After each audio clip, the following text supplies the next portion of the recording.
গাড়ি কিন্তু আমাদের সাথে যাবে না, তাই না? যে জিনিসটা আমার সেই জিনিসটা আমার সাথেই যাবে, তাই না? তা ভাবুক কবি অমূল্যরতন সরকার বললেন এই দেহ ঘরটা হচ্ছে আমাদের বাড়ি। যখন আমার আমি থাকবো না তখন এই দেহটা ছাই হয়ে যাবে, তাই না? তাহলে এই মানুষের মধ্যে দেহের মধ্যে মানুষ কোন সেটা আমাদের জানতে হবে। আমরা ডাক্তারের কাছে গিয়ে বলি, ডাক্তার বাবু আমার আজকে খুব হাঁটু যন্ত্রণা হয়েছে, আপনি একটু ওষুধ দিন আমার হাঁটু যন্ত্রণা যেন কমে যায়। তাহলে আপনারা বলুন তো এই হাঁটু কি আমি তো বলছি আমার হাঁটু যন্ত্রণা হচ্ছে, আমার হাঁটু, কিন্তু আমি কি সেই হাঁটু? আমি তো আর হাঁটু না। ডাক্তার বাবু আমার মাথার চুল সব উঠে গেছে, চুলটা কি আমি? আমার তো চুল, আমি কি আর চুল? আমি তো চুল না। তাহলে আমি কে এটা তো জানতে হবে। এইটা জানার জন্য মানুষ সদ্গুরুর আশ্রয় নেয় যে আমি কে।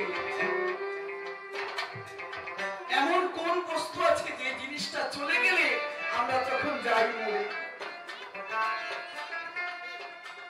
সবকিছুই থাকে কিন্তু দেহে আর প্রাণ পাখি থাকে না, কথা বলতে পারে না। নীরব হয়ে রইবে ঘর, সেনা থাকে ঘরের ভিতর, একদিন তার খবর করলি না।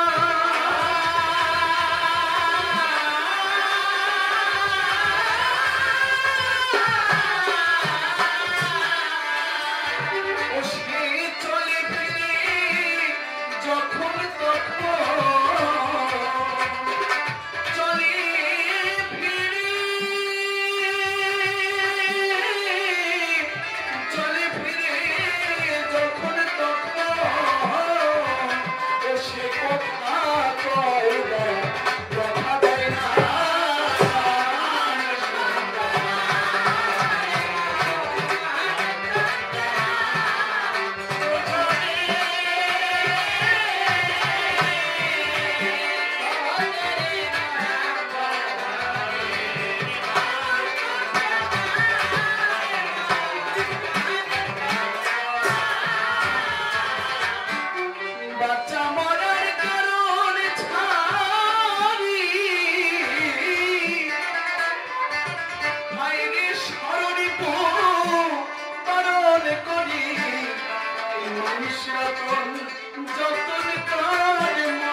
শিষ্যের কৃপা পেয়েছে সেই হচ্ছে প্রমাণ।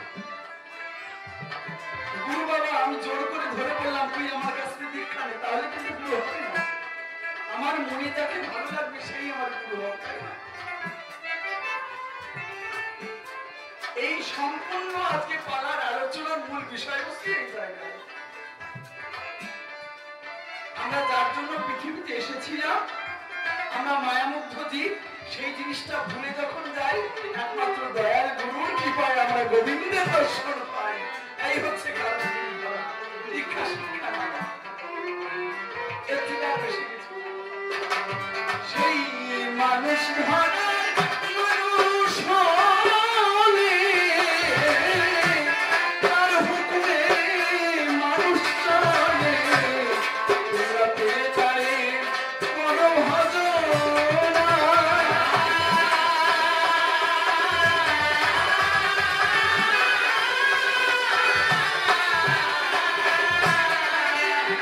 গোসাই অমূল্য শুধু পরকে বোঝায়,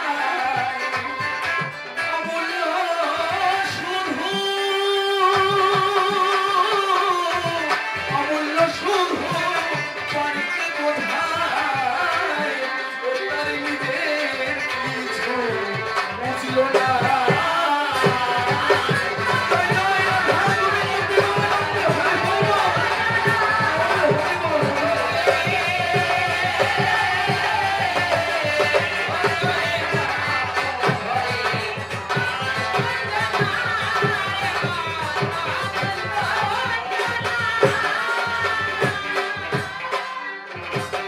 এরপরে অধিবাস হবে, আর গাওয়ার সময় নেই। এবার আমরা মিলন গাই। আমি শিষ্যের ভূমিকায়